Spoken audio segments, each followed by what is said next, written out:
What are the causes of colon cancer? Colon cancer is nothing but a tumor in the large intestine, which is a part of our digestive system. So the common causes are mainly due to alcohol, smoking, and if you're eating lot of charred meat. And there are a lot of family inherited disorders where you can get genetically as colon cancers. So colon cancer usually occur with all these predisposing factors which leads to them. What are the symptoms of colon cancer? Penetration with the colon cancer, usually they have a bleeding while passing stools or feeling of fullness in the stomach. Sometimes they have a bleeding associated with pain which has to be evaluated.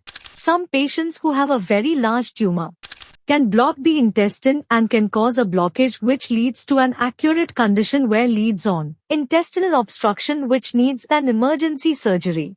So all these things are the usual common system, and definitely there will be weight loss for all the patients with the cancer.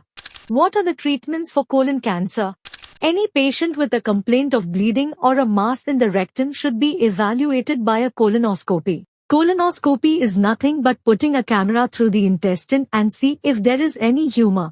And the second thing is in imaging. How do you do an imaging? It's through an MRI or a CT scan where you will be able to find the mass of tumor whichever is present. And treatment, usually all colonic cancers will be staged, and according to that either surgery or combined with chemoradiation should be done, based upon the histopathological diagnosis which we take during colonoscopy.